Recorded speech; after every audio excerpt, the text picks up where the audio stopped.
Today on Blue 58, you may have heard that the Packers' Week 18 game is meaningless. Heck, you may have even heard it on this very podcast. But Matt LaFleur does not agree, and he might have a point. Blue 58! Hello and welcome to another episode of Blue 58, the one and only podcast of thepowersweep.com. I am your host, John Meerdink, happy to be with you here for another episode. We're going to talk about the Packers' Week 18 game here in just a second. But first, we're going to welcome some guys back to the lineup and talk about a national award that has been getting some national attention this week. You may have heard that the MVP discussion has really begun in earnest. It's been a topic of some conversation this week. And look, I've really got no interest in commenting on Mr. Hub Arkush or on Aaron Rodgers' response to him, other than to say that disclosing your voting intentions seems like a bad look and a bad idea because it casts some unfortunate aspersions on the entire process. But I think there's a bigger problem here with the MVP because it's a dumb award. If you're really honest with yourself, you can really only make the case that MVP can go to a quarterback. If somebody has an incredible season, then they get into the conversation. But it still comes down to making a case of why someone should win it instead of a quarterback. And it's easy to see why. Quarterbacks are far and away the most valuable players on a given team. They have the biggest part in determining a team's fortunes. Not the only thing, but it's a big part of it. So if you're going to have a most valuable player award, we've already got a problem if we're trying to include the whole league on this. But in addition to that, not everybody can agree on what value means. So there was a big push early this week talking about Rodgers' efficiency numbers and how that far and away makes him the best MVP candidate. And then Pro Football Focus comes in and cites a whole bunch of things. Their WAR stat, which has a whole bunch of problems. Tom Brady's volume numbers, which if you've listened to this podcast at all, you should know that volume numbers are a terrible way of determining how valuable a person is to a given team. They've talked about wins. They've talked about how many points a team scores. Honestly, it's probably some combination of all of those things. But what combination? What is the most valuable? We don't know what the voters are using to determine that. And Hub Arkush showed that some of them are using really bad standards for determining that. So here's my solution. Get rid of the MVP. Nobody can agree on what valuable means. It's impossible pretty much for anybody other than a quarterback to win it. So let's get rid of it. Can it? Instead, we're going to solve this problem with awards by having a whole bunch more of them. We're going to have Offensive Player of the Year and Defensive Player of the Years. Those will stand or stay carryover from our current arrangement. We're going to get rid of Most Valuable Player, though. But we are going to add a position-specific award for every position in the game.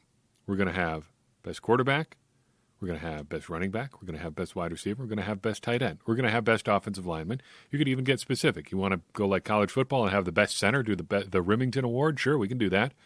We're going to have the Best Defensive Lineman. We're going to have the Best Edge Rusher. We're going to have the Best Linebacker. We're going to have the Best Cornerback, the Best Safety, the Best Kicker, the Best Punter. We're going to do all of them. And we're going to name all of those awards after certain guys. Historic, legendary players from the NFL. The Johnny Unitas Quarterback of the Year. The Walter Payton Running Back of the Year award, so on and so on. But we're still going to have debates about who is the best player, but we're going to confine it to within positions. I don't like debates where we involve ranking things because I think that's a pointless waste of time, given the contextual differences from one player to another, one player's circumstances to another. But I think recognizing players on a position-specific level is a worthwhile trade-off. And if you start bringing more attention to guys other than quarterbacks, that seems like a win too. So let's get rid of the MVP. Let's talk about guys on a position-specific level. Sound like a good trade? I think so.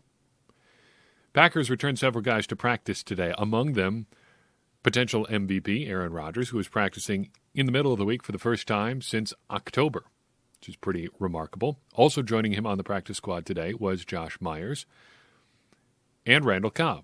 The Packers are getting healthier. David Bakhtiari practiced yesterday but did not practice today, and Matt LaFleur talked a little bit about his status after practice. Dave had a great work yesterday. And just part of our plan was to have him go yesterday.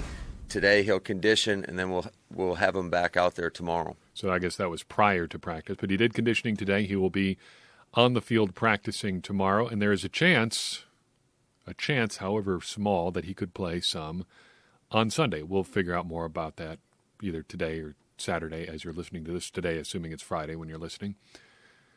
But it seems that David Bakhtiari is on his way back. A little bit later than I anticipated, but headed back, it seems, maybe this week. And if he's a maybe for this week, you got to think he's going to be good to go for the divisional round. So what effect does he have when he is back in the lineup? We've talked about shifting guys around on the offensive line a little bit. We'll get a little bit more concrete information about that when the time comes for Bakhtiari to be in the lineup, though I don't imagine we are going to figure out exactly what the Packers are going to do in terms of people other than David Bakhtiari until we see them on the field in the divisional round. My preference, I think, as of today would be Bakhtiari at left guard or left tackle. That'd be a sight to see, wouldn't it? Yeah, we're going to leave Yosh Nijman at left tackle, and we're going to insert David Bakhtiari at left guard. No, it's going to be Bakhtiari at left tackle, John Runyon at left guard, Josh Myers at center, Billy Turner at right guard, and Dennis Kelly at right tackle. I think that is the Packers' best five right now. And it solves a lot of problems for you. It solves David Bakhtiari not being on the field, big one. It stabilizes the center position a little bit more. It certainly upgrades right guard, and it doesn't leave you with that much of a drop-off at right tackle. I think that's probably the best five right now. If Billy Turner can come back, I think you bring him back at guard. But if he can't come back, I think the Packers are perfectly fine with Dennis Kelly at right tackle and Royce Newman at guard, because if the other guys are back out there, if it's Bakhtiari out there at left tackle, if it's Josh Myers at center, you can shore up one weak spot on your offensive line. And if you're not super comfortable with Newman, you can just sub in Lucas Patrick at right guard. I feel pretty comfortable with Lucas Patrick at this point in his career, too. A follow-on question to this comes from Ray Sepe Bay in our Discord server. He asks, do you see our offense changing dramatically if, hypothetically, a fully healthy top-form David Bakhtiari returns? Or does it simply act as a protection against top-level pass rush from the left we're likely to see in the playoffs? So I think it's more than just a better pass blocker at left tackle. But it's not a wholesale change for the offense. I don't think you're looking at a substantial change for the offense overall. But I think if you look for one thing, it'd be less heavy personnel. Right now, the Packers frequently use Mercedes Lewis essentially as another offensive lineman, basically a sixth offensive lineman, because with less experienced players, maybe not less experienced in the case of Dennis Kelly, but just bigger question marks than they would have had otherwise. Having Mercedes Lewis out there gives you a lot of extra protection in the passing game,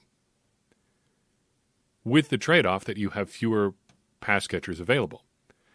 Because with Mercedes Lewis staying into block, think about the math. You've got 5 offensive linemen normally, plus Aaron Rodgers, who's not out in the pattern, leaving you 5 potential pass catchers against, I don't know, just look at standard defense, at least 5 defensive backs, maybe 6. But if you're leaving Mercedes Lewis in, between the 5 offensive linemen, Aaron Rodgers and Lewis, suddenly you're up to 7. You're down to 4 eligible receivers. That's still a pretty fair fight, given that you have Aaron Rodgers, and one of those receivers is Devontae Adams. But it starts messing with your numbers a little bit because it gets easier for teams to do things like double-team Devontae Adams. But with David Bakhtiari out there, they can probably run a bit more light personnel, or at the very least get Mercedes Lewis lumbering out into the pass pattern. That helps tilt the numbers back in the offense's favor a little bit. That, I think, is the only substantive schematic change the Packers are likely to make with Bakhtiari out there. That's not to say there couldn't be others. That is the one that comes to mind right off the bat. But with Bakhtiari heading back into the lineup, we're faced with a significant question. should the Packers play their star players? Should the Packers play their star players in a meaningless game? First, we've got to take on that question of whether or not this game is or is not meaningful. And if you think that this game doesn't mean anything, you are technically right. The Packers can't gain anything from this game. But Matt LaFleur disagrees with you. Yeah, despite what I would say the public opinion. This is a long quote, by the way. He's going to be talking for a while, so I will just restart it. Just brace yourself. It's about a minute long. Yeah, despite what I would say that the public opinion is, it's not a meaningless game. I told you guys exactly what we told our players. We want to keep the momentum going, and so you have to approach it like you do every other game. Because if you don't go out there and play your best, you're going to get your butt whooped. We saw it a couple weeks ago. Detroit destroyed Arizona, and they beat Minnesota right at the end of the game.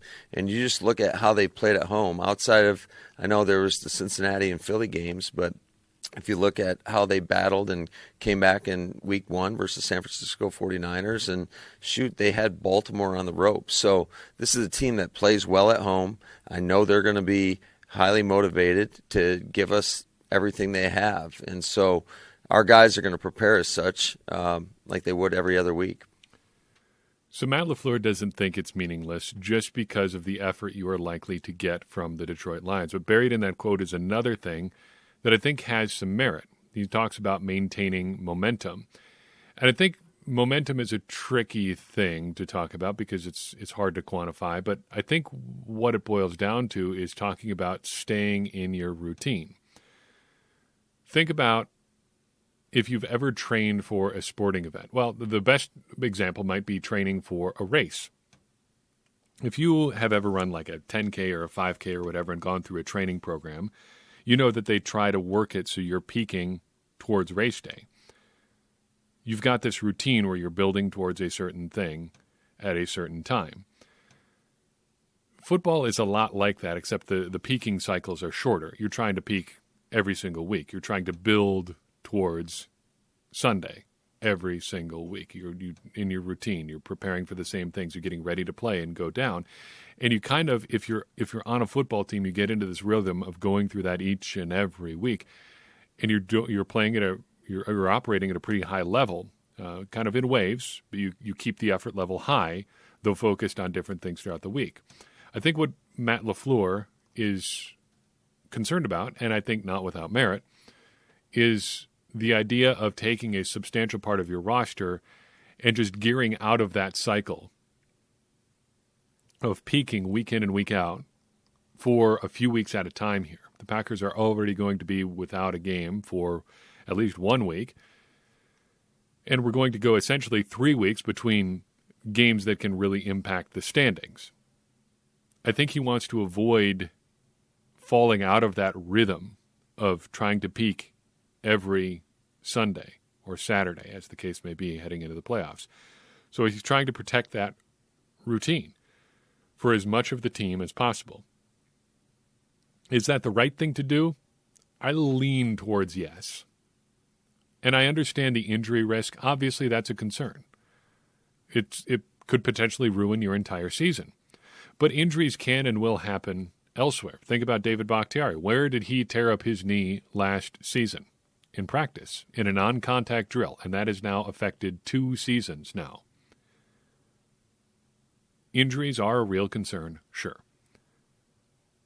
But in the grand scheme, it's got to be just about equal to completely throwing off your entire routine and potentially playing a bad game just because you haven't played in a while. I mean, what would you rather have? Come out healthy and playing bad, or come out a little bit banged up and still focused and dialed in? Probably the second one, short of a devastating injury to someone like Aaron Rodgers. So I think you kind of have to grit your teeth and just hope for the best with Aaron Rodgers and see what happens. But there's also this. The Packers don't have just a ton of guys they can rest without completely punting on the game. So you've got guys like Aaron Rodgers and Devontae Adams, sure. And if he plays, he'll probably get 15, 20 snaps on the high end from David Bakhtiari. But also think of all the places where the Packers are already stretched pretty thin. Which offensive lineman do you want to sit?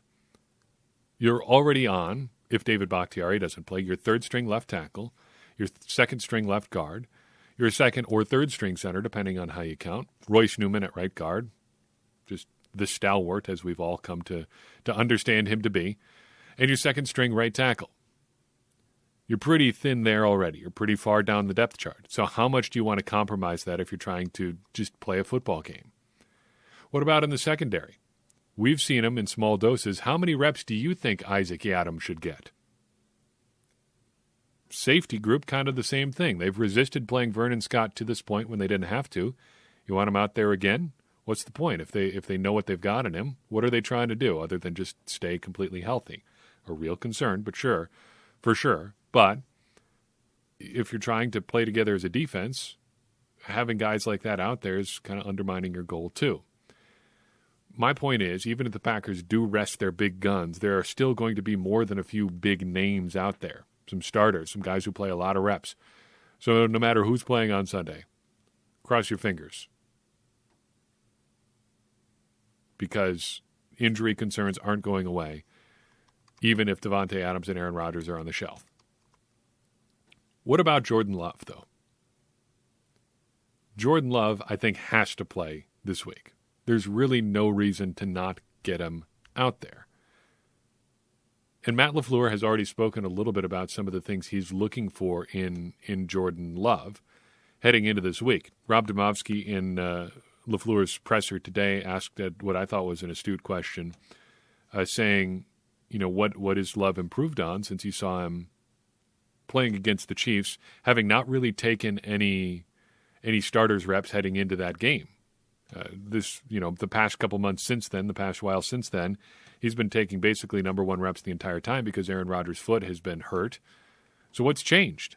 And LaFleur talked a little bit about what's changed, but also what he's going to be looking for if and when Love plays this weekend.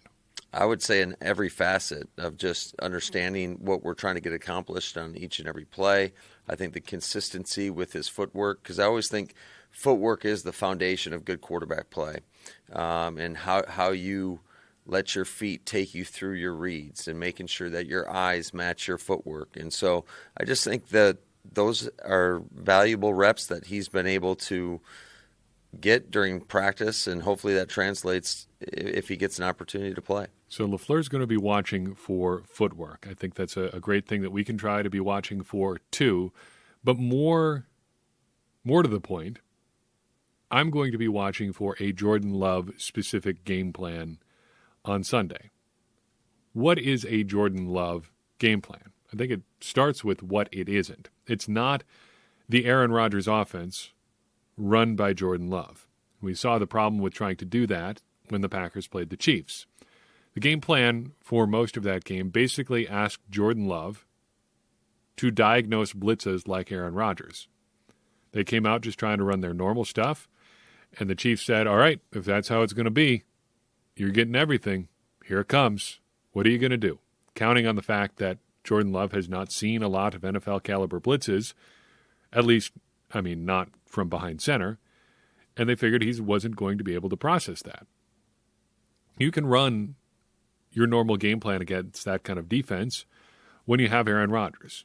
Because Jordan Love has great physical tools, but he is not Aaron Rodgers yet. And he's not Aaron Rodgers or even a plus version of Jordan Love because he hasn't had the time to become that yet. Development is one thing, but experience is another.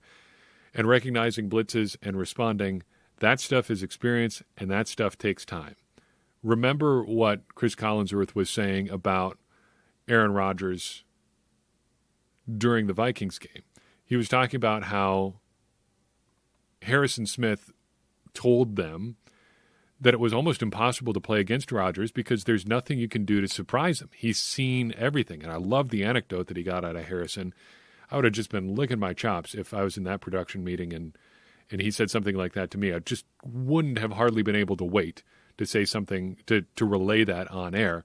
But the anecdote that Harrison Smith gave them, that they had a blitz called or some sort of coverage called, And Rodgers comes to the line and recognizes what's going when they haven't even started moving yet. They had some sort of late shift prepared.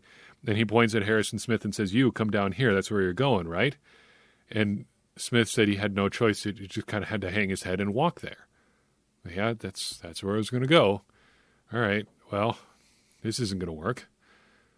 That's something that Rodgers has that Love doesn't have, just because he hasn't had time to do that. But that doesn't mean he doesn't have skills. The Packers thought he was worth a first-round pick for a reason, we think. So what do the Packers do with Love this week? How do they construct a Jordan Love game plan?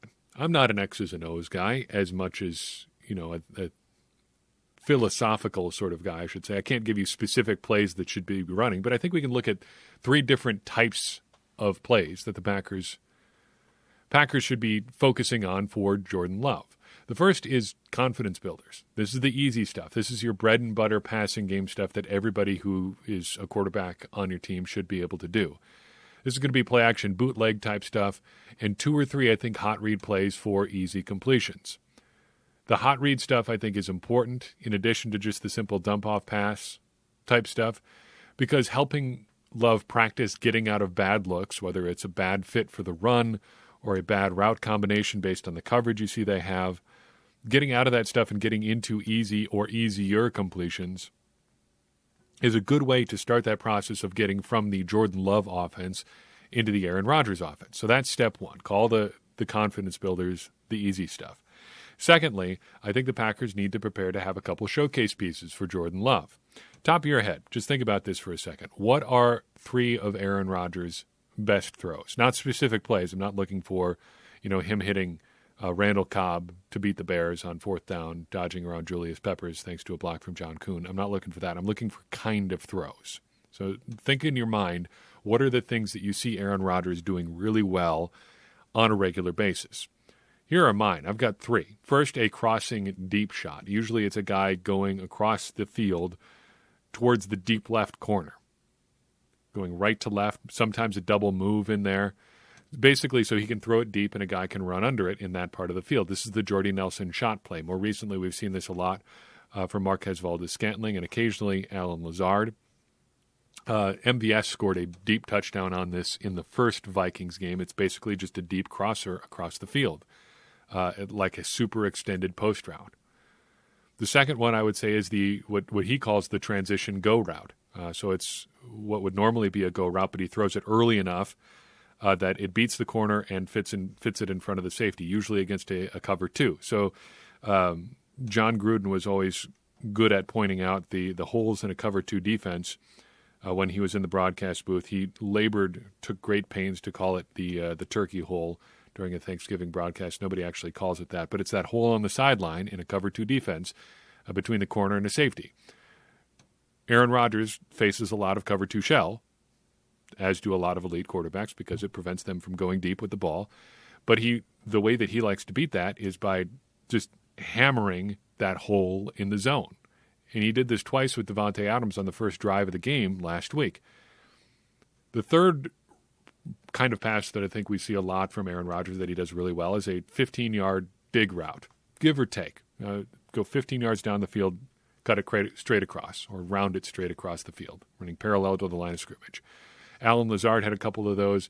That's a staple for Davante Adams, particularly when he's in the slot on the right side, going across the field. You can run that with a lot of mesh concepts for the LaFleur offense.